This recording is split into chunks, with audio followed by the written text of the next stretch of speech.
is Straight to the Source, your destination for food, views and big ideas. Brought to you by two of the best in the business, Tonya Barr and Lucy Allon. Join them to discover some of Australia's most dynamic food, hospitality and agribusiness leaders. Hello and welcome to Food, Views and Big Ideas. I'm Tonya Barr. And I'm Lucy Allen, and this is the podcast from us here at Straight to the Source. In this podcast, we will be introducing you to the people who are driving our food and hospitality industry forward. Whether it be on the land, in the water, in the kitchen, or from the boardroom. Each of our guests are playing a significant role in the evolution of Australia's food identity and culture, and we want you to know who they are, their views and their big ideas. Welcome back to Straight to the Source. I'm Tonya Barr, and it's good to be with you. I recently sat down with Eddie Stewart and Min Chai of Tokyo Lamington. These guys are taking the world by storm, just one Lamington at a time. This conversation is about more than tasty cakes, though. It's about their life, their lessons, their struggles, challenges, and their very unique partnership. Hope you enjoy listening as much as I enjoyed chatting to them. Welcome, Eddie Stewart. Thanks for being here. Thank you. So let's talk about your career. You're a chef. You're a business owner. One would also, perhaps on the street, we hear disruptor. Would that be fair to say? Sure. I guess it depends what I'm disrupting. Yeah. Well, tell us your story. Tell us a little bit about you. Did you grow up in Sydney? I did. I grew up in Sydney. I grew up in the inner west. I am an inner west boy, and I still am here. It's one of the places it's hard to leave, I think. Tokyo Lamington isn't too far from where you grew up, is it? Super close, which is great because my parents can come pick up the little one and take her to grandparents' daycare, which is amazing. And what's a 10-minute drive? So I love the inner west. It's great. There's a lot of great restaurants. It's always that place you grow up. It's always got a spot in your heart you never forget. Mm. Well, as a chef and a business owner, an entrepreneur, I mean, what actually inspires you from a chef's perspective? It's hard. It's funny. I think a lot of ingredients inspire you and challenges. I think I work pretty well with a challenge. Usually if someone says you can't do it, that will give me a little twinkle in my eye, and I was like, no, I've got to prove you wrong. Is that a red rag to a bull kind of thing? I think so, something like that. I do like a challenge, and it's always fun to use interesting ingredients that are not every day. Like, for example, you'll come to me, I don't know how many times with, I've got this red lentil flour, I've got this thing from this, which is great. And you're thinking and umming and ahhing, but you don't get that idea straight away. You kind of have to think on it a little bit, and then you think of this idea. So it's always great. It's fun. Well, I can imagine growing up in Drummoyne and loving cooking. Have you always had that desire to learn and to create? And because I've known you for quite a few years, and from the moment we met at Piermont Growers Market, I've always known that about you. But I imagine it's innate into who you are, or is it something that just came later in life? I think it's something that I've grown up with. Like growing up with my parents, my grandparents, I would always be in the kitchen cooking. I think a great example of this was the other day. When I was young, I used to make eclairs with my grandmother, like choux pastry, which was, that hardest thing to make. And then with my mother, of course. And then I was home the other day. Naomi's 2.5 now, and she loves to watch cooking. She weighs everything out. There's mess everywhere. It's amazing. We actually made eclairs, and it brought back that memory of when I was young of actually making eclairs like that. And it was great. It was a really good memory it brought back. Well, going from being a chef and an employee to being a business owner, those are two very different things. So what are some of the lessons that you've learned along the way? Oh, that's a tough one. It's funny because I think you've got to do all those roles in one job. And I think that's where you struggle at sometimes on being all those people at once. It seems to be at the moment I'm the go-to person that everyone kind of comes to me with problems and issues, because we just did open a second store in Melbourne, which is 1,000 k's away, which is great. My phone goes off the hook at the moment, but you know what? it's pretty funny, but it's balancing it up. I think you just can't stress. You've got to kind of poker face sometimes and act cool. And underneath, you might be, panicking ever so slightly, yeah? Yeah. Look, everyone panics. I think everyone deals with it differently. I don't really panic as much. I just I take on those challenges and just do it and just get through it somehow. You have a way of smiling and just making everyone around you feel like it's all under control. I wish everyone could say that. So can you just walk us through your career path? So during high school, I did go to a private boys' school. I think during that time, I think year 10, it was offered like home ec, I think it was. And I started doing like cooking classes and that sort of thing.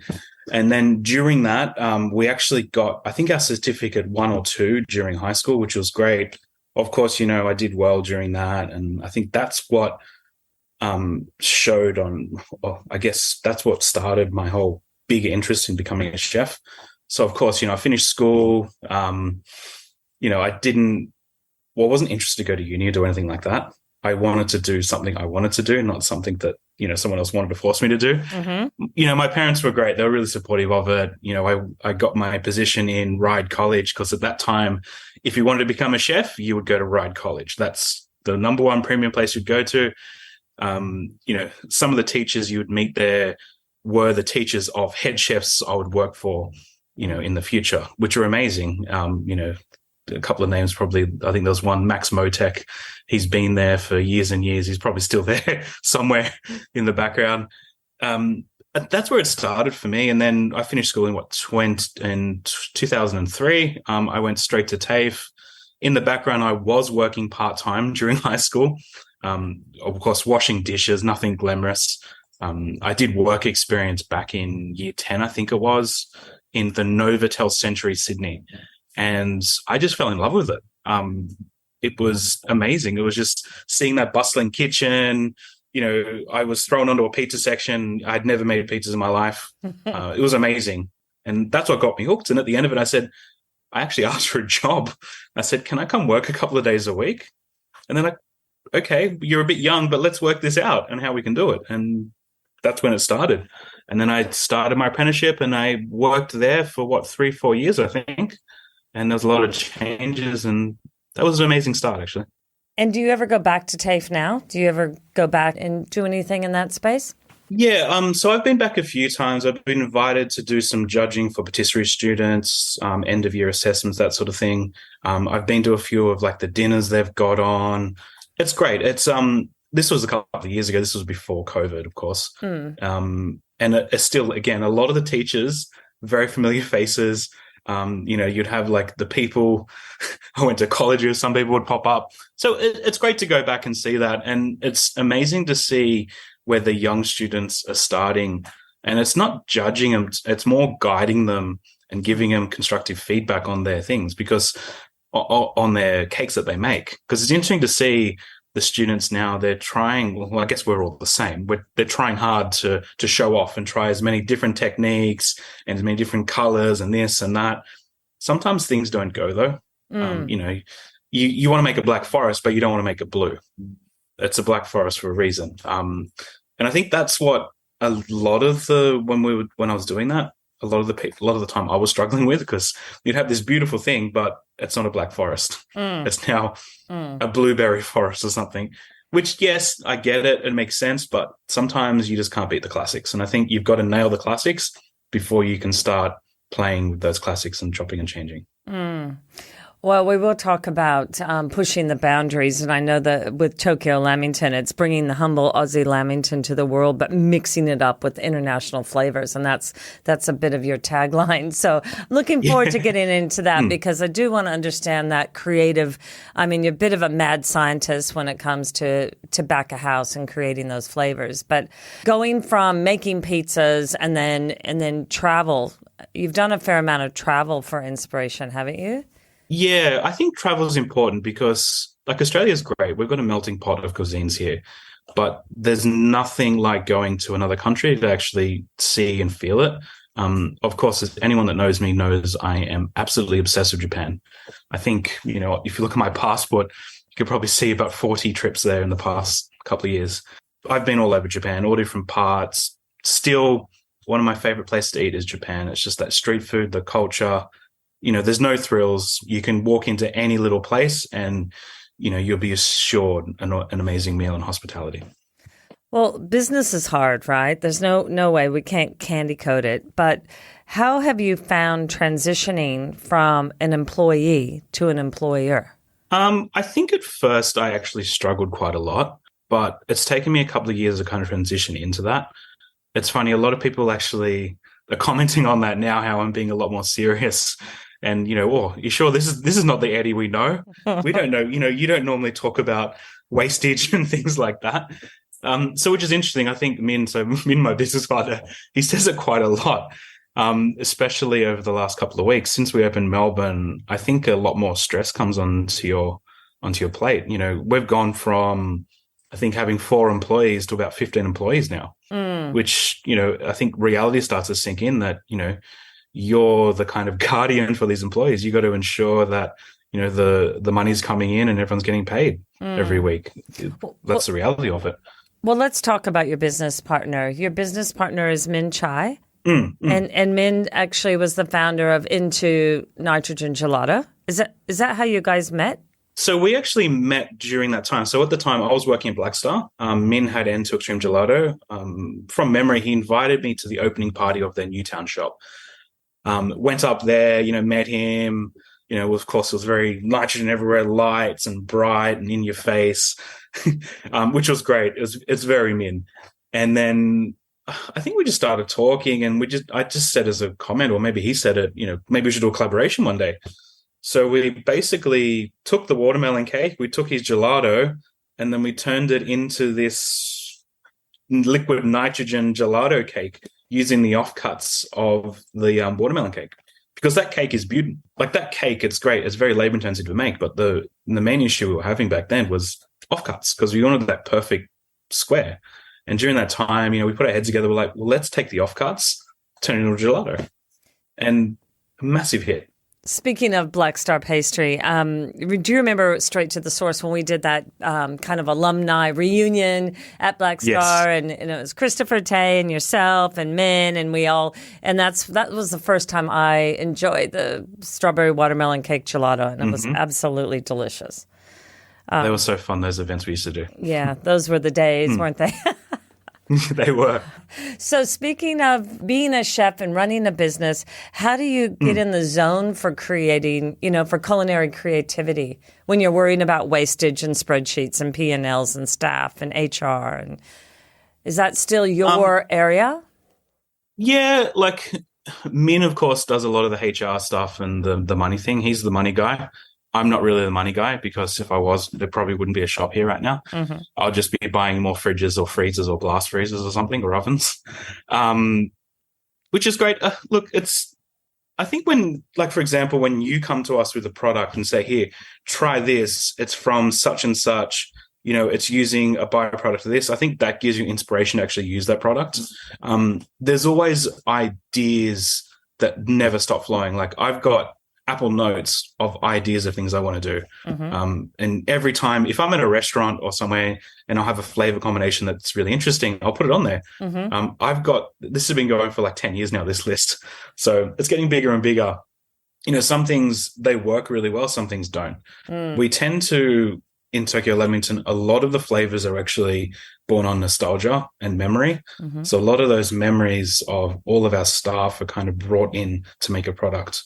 Like, for example, we've got a Christmas menu starting next week. So, of course, we're doing Christmas pudding.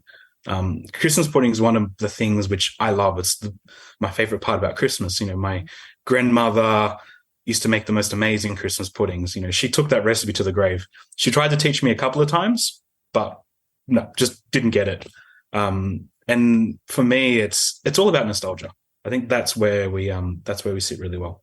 And that's how Tokyo Lamington started, was reaching into nostalgia and the traditional, Australian Lamington, and then evolving that with the different flavors. And you've really pushed the boundaries on those. But when you talk about nostalgia and you talk about the selection that you have, I mean, yuzu's quite an unusual type of Lamington. And again, that links back to your love for Japan. Absolutely. So where do you see Tokyo Lamington going? You know what? That's a lot of people actually ask this, and it's a question I don't know how to answer yet. Of course, Tokyo Lamington was born in Tokyo. So, going back a few years, we actually, between Min and I, we opened a cafe in Nihonbashi in Tokyo called N2 Brunch Club. It's basically that quintessential Aussie cafe, bacon, eggs, you've got avocado toast, Lamingtons. We also do N2 gelato there, which is great. And that's where we actually started selling Lamingtons, and we started playing with Lamington flavors. From that, probably a couple of months later, Min and I, we finished work one night quite late. We're sitting on a park bench somewhere. We had a few highballs inside, a bit drunk, and we came with the idea, Tokyo Lamington, let's make a shop dedicated to Lamingtons. Min pulled out his notepad, started drawing up designs. We were talking about it. We were about to do it and actually dive in and do a shop, but then COVID came and we couldn't. We had to come home. So we put all that on hold and opened in Australia instead. What's for the future? You know what? It's funny. We just opened Melbourne, and a lot of people are like, you guys must be tired, but we're just thinking, what's next? Like, we're working on our 2023 goals at the moment. Like, that's our job today. Mm-hmm. So we've got a big whiteboard in our office, which is the things we want to achieve every year, which we throw up on there, which is kind of our mind map. So next year, we do want to do another store. Mm-hmm. We're thinking possibly Canberra. I don't know. It's when we find that cool shop that we like, then we'll do it. But at the moment, I think we're just concentrating on Christmas, getting through Christmas, and then we're all going to have a 2-week break, which I cannot wait to do. And then we will hit the ground running again and do something crazy, I'm sure, because that's what we do. Well, in terms of your younger self, what advice, when you think back on your career now, what advice would you give your younger self, your younger Eddie? Just take a chance and do it.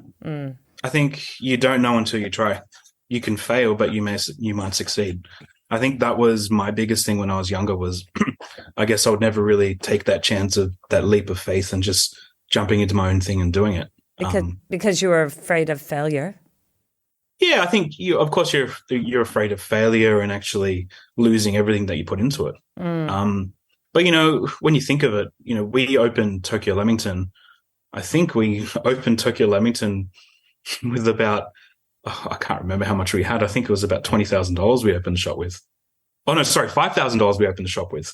And that was, we literally just scraped through to open it. And then the original one we opened in Chinatown. We had a 6-month pop-up. It was really successful, did well, and we actually saved a bit of money to open our next shop. So one thing, we always use the money we have, not the money we don't have for the business. I think that's one of our biggest things. Some business advice there, isn't it? Yeah, like don't overachieve. Like, I hate that kind of borrowing money. Sometimes you have to, you can't avoid it. But, if we can't afford it, we'll just wait a little bit longer until we can. Well, what makes Tokyo Lamington so delicious? Like, what is your point of difference or your value proposition on a Tokyo Lamington? I think what makes it delicious is, it is a delicious cake. Our sponge cake that we make, it's kind of a cross between a chiffon, like a Japanese chiffon, and like a normal kind of sponge cake. It's a little bit more like it's higher in moisture. It's not super fluffy. It's still fluffy, but it's a little bit dense. It's the perfect little cake, which is great because if we do a flavor like tres leche, which is like soaked in milk, of course, it sucks up all that milk flavor. But then if we do a super light flavor like our OG with jam and cream, it's nice and light and spongy. And we get the tick of approval from all the nanas around the area. We have one grandmother that a local, she comes in probably once a week, gets a 6-pack of Lamingtons to take home. She puts a couple in the freezer, a couple in the fridge, and enjoys them over the next couple of days. which is amazing to hear because that's going to be our toughest critic, the older generation, because that's what they're used to making. That's what they grew up on. And that's what I grew up on. I think the biggest thing about Tokyo Lamington was don't make crap Lamingtons. Don't make those Lamingtons that you would get that most of us grew up on, which were dry, stale, and not great. And I think that's where we kind of stick to that. Who inspires you? Who inspires you in the industry? Or they don't even have to be in the industry. Who inspires you in your life? It's funny. Who inspires me in life? I think a lot of people inspire me, but it's hard to narrow it down. I think Min's in the background pointing himself with big things like this. Of course, you get inspiration from each other. Of course, Min inspires me. But I think inspirations, as crappy as it sounds, inspirations from bigger companies, like say, for example, like Aesop and people like that, they kind of inspire you because their branding is beautiful. What they do is so elegantly boxed and nice. And say other brands like, for example, Izumiyaki, they inspire me because it's this, top-end fashion brand, but then out of necessity, they created different levels inside their brands so everyone could achieve a piece of Izumiyaki. And I think, you really appreciate what brands like that do. Of course, chefs inspire me. You look at, now I've got to rack my brain for chefs to think that inspire me. I know ingredients inspire you because we know the producers that we work with straight to the source. And yeah, when an innovative ingredient comes, when I give you a call, I can just tell that you're just as excited about it as I am. So I know you're inspired by ingredients. Absolutely. I love ingredients, especially, like I said earlier, if you get an ingredient that's going to be hard to work with, it's a challenge. I love a good challenge. And I think between the two of us, we've had a lot of those over the years. Yeah, we sure have. In terms of the quality of ingredients, too, let's talk about that. You talked about the flavor profile of your Lamingtons, but you're using quality local eggs and flour and, provenance in the ingredients and the quality of the ingredients is key, isn't it? Absolutely. It's important. You'll be surprised the amount of people that actually ask where our cream comes from, where our eggs come from now.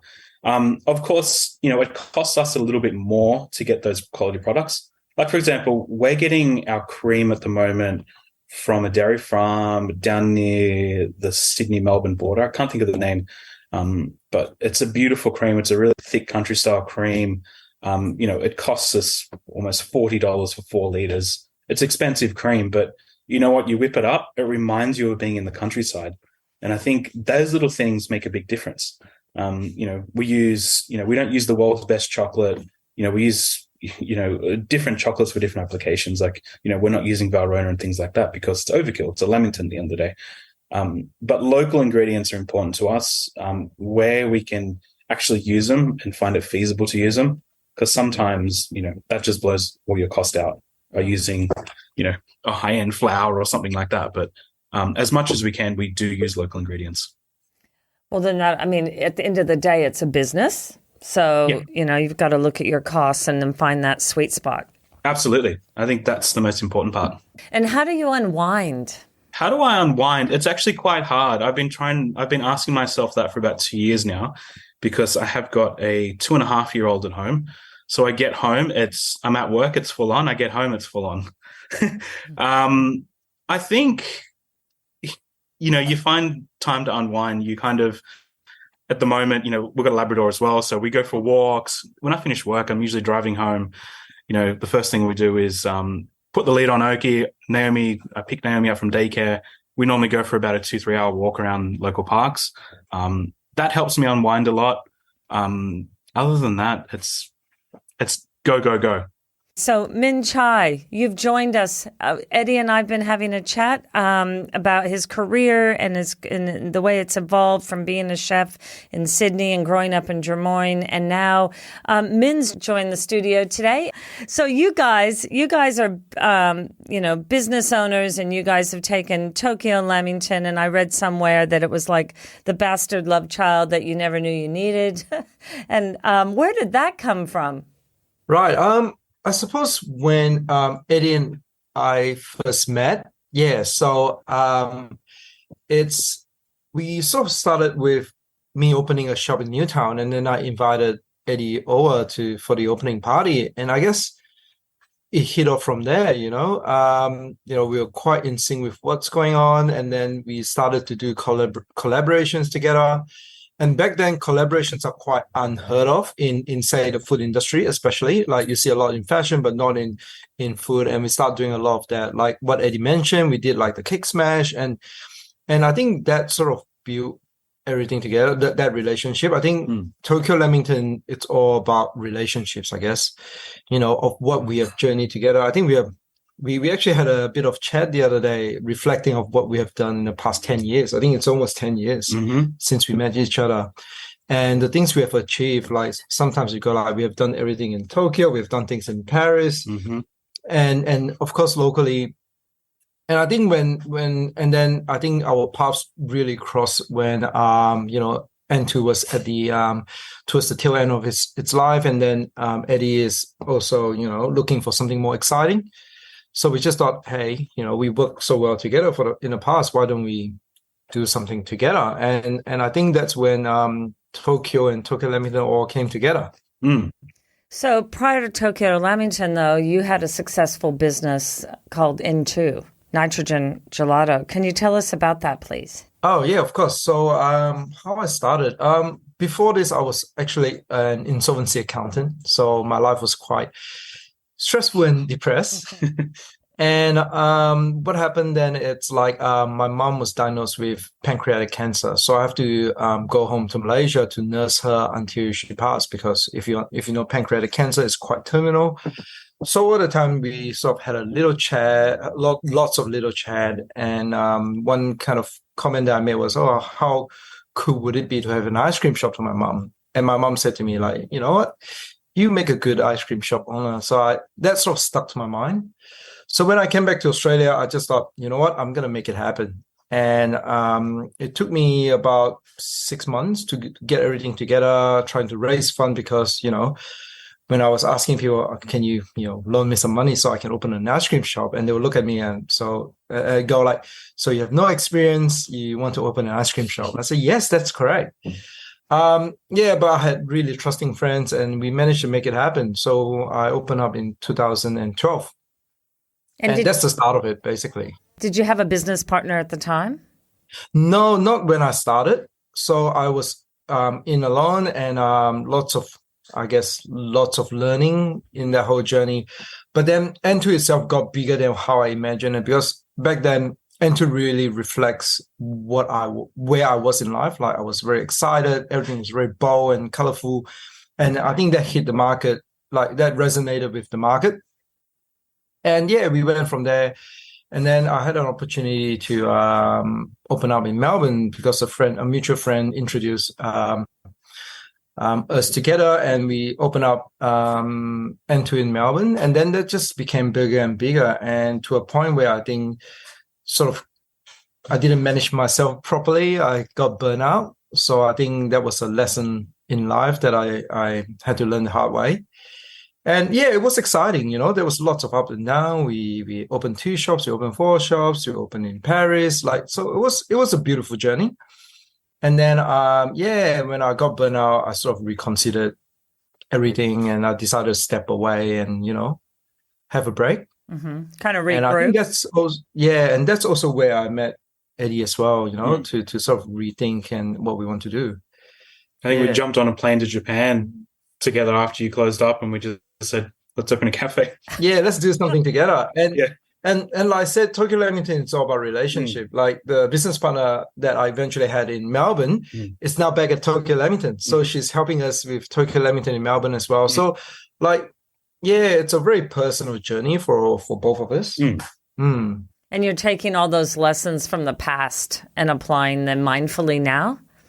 Absolutely. Like a lot of bad habits we sort of got from hospitality, you know, it's not a very, it can be a brutal industry, you know, the long hours, the workplace abuse that you know, that happens and all that. We sort of put a stop to that. So we make sure everyone had like decent hours, have a proper work-life balance, and actually, you know, make sure they have after work activities and stuff. So we actually took care. And that explains like the turnover we have.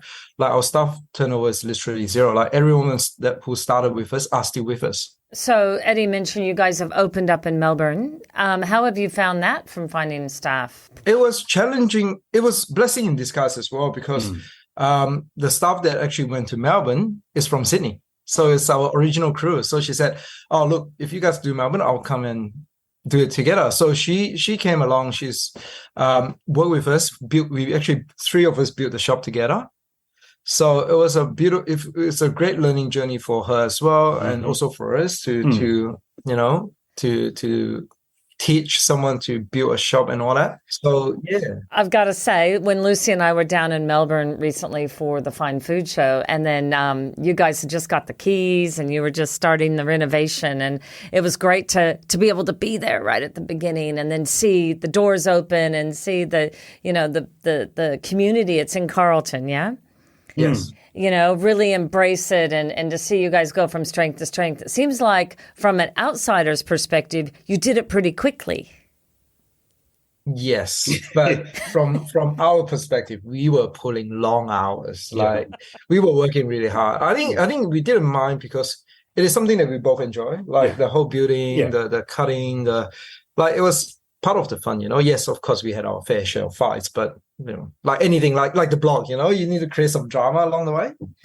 I think we need to get on the block next. I think that's the next one for us. All right, listeners out there, did you hear that? Min and Eddie, they're ready for the block. Great TV. I tell you, reality TV, watching you guys in action. It is incredibly entertaining, I must say. Yeah. Never a dull moment. Yeah. So, Eddie, what's your favorite flavor of Lamington? Oh, you know what? I probably got 2. OG, because it's my biggest nostalgia piece or memory of growing up. And that country cream you're using is absolutely delicious. And then Tres Leche, because it's this milk-soaked cake with caramel in the middle and coconut. It's the perfect Lamington. It is so good. And Min? Oh, definitely OG as well. I think OG is on the top, and also Neapolitan. So the strawberry, the chocolate cake, strawberry cream, and vanilla cake, it just goes so well together. It tastes exactly like eating the top. Do you want to know mine? I don't think I've ever shared it with you. Yes, please. So mine would be the yuzu. I really it's so citrus and that flavor, the balance is just beautiful. And the hot chocolate. Ah, yes. Is that still on the menu? No, we do that in winter, the hot chocolate. I love that one. I love it. I reckon it'll work in summer. Not a problem. Yes. It's funny, that one was actually out of a lot of contention, that one, because we're either going to go for s'mores or hot chocolate. And we made both, and the s'mores was great, but the hot chocolate just killed it. You want to know something funny? I found the hot chocolate to remind me of a s'more. Exactly. Yeah. So it was like little cross in the middle. Yeah. Very similar. Well, guys, it's been great chatting with you today. All the best, and look forward to getting back down to Melbourne and getting back to Carlton now that the doors are open for business. Yes, you'll have to come down and see the shop finished, because last time you saw it, there was 20-year-old fridges still in there, and it was a bomb site. That's it. Nope, we'll be down there shortly. So have a great day, guys, and thanks again for joining us. Awesome. Thank you. Well, thank you so much for tuning in with us today. We really hope you enjoyed listening as much as we've enjoyed the conversation. You'll find links to anything mentioned in today's chat in the show notes. We have some more extraordinary guests lined up, and we would love you to join us again. So please make sure you're following us on your favourite podcast app so you don't miss future episodes. We'd also love to hear any of your feedback, good or bad, or perhaps you've got a guest you'd love to hear from. You can let us know. And the best way to stay up to date with what we're doing, who we're talking to, and where you'll find us around the country is to become part of the Straight to the Source community at straighttothesource.com.au/community. Until next time.